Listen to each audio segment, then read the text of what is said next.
This document was published in 2010. It's called Scenarios for the Future of Technology and International Development. This was put out by the Rockefeller Foundation. This first scenario is called Lockstep. In 2012, the pandemic that the world had been anticipating for years finally hit. Even the most pandemic-prepared nations were quickly overwhelmed when the virus streaked around the world, infecting nearly 20% of the global population and killing 8 million in just 7 months. The pandemic also had a deadly effect on economies. International mobility of both people and goods screeched to a halt, breaking global supply chains. Even locally, normally bustling shops and office buildings sat empty for months, devoid of both employees and customers. Even in developed countries, containment was a challenge. However, a few countries did fare better, China in particular. The Chinese government's quick imposition and enforcement of mandatory quarantine for all citizens, as well as its instant and near hermetic sealing off of its borders, saved millions of lives, stopping the spread of the virus far earlier than in other countries and enabling a swifter post-pandemic recovery. It's a plan, folks. It's all a plan. This is all according to plan. Highly intrusive real-time tracking of a largely compliant population. That was the key to the eventual lifting of the lockdown in Wuhan. China did a lot of things right. Some countries did respond very quickly and get their testing in place, and they avoided the incredible economic pain.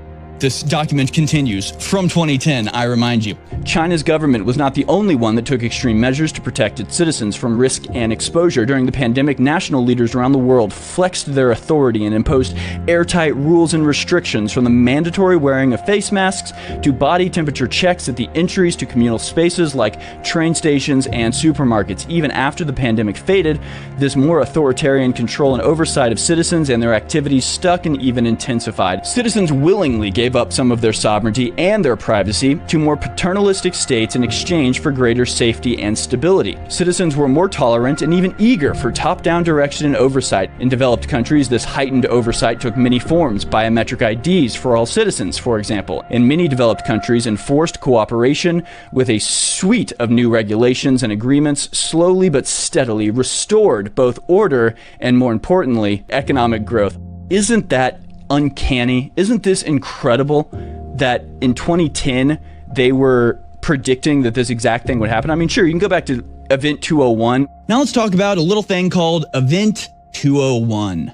The Johns Hopkins Center for Health Security, in partnership with the World Economic Forum and the Bill and Melinda Gates Foundation, hosted Event 201, a high-level pandemic exercise on October 18th, 2019 in New York, New York.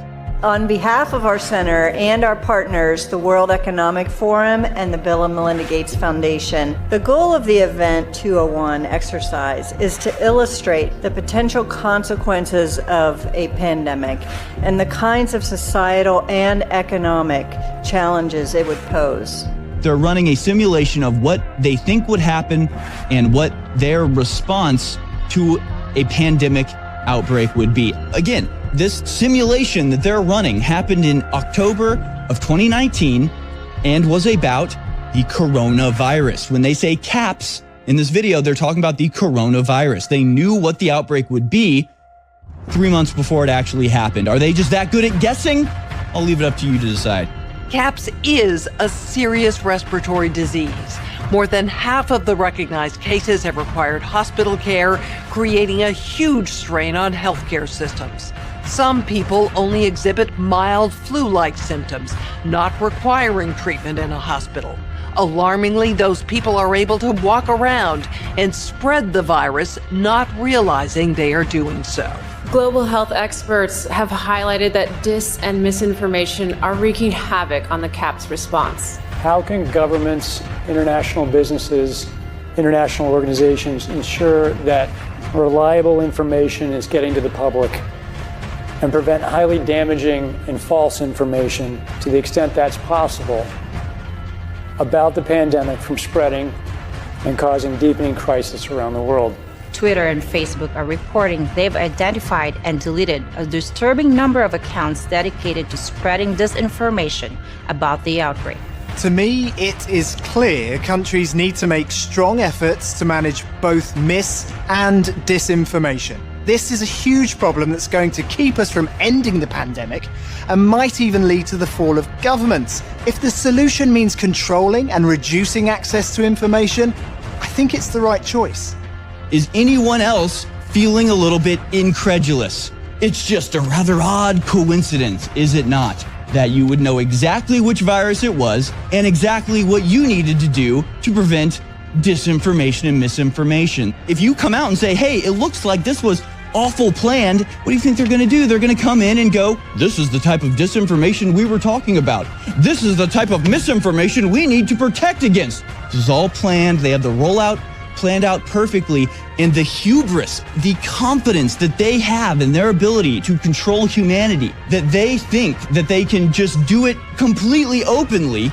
The issues you will be dealing with over the next hours may be tabletop exercises today, but they address real and critical threats which we at WHO take very seriously. I fully expect that we will be confronted by a fast-moving, highly lethal pandemic of a respiratory pathogen. Many countries will be affected at the same time. This is particularly true with the respiratory pathogen, as they are often transmitted by asymptomatic persons.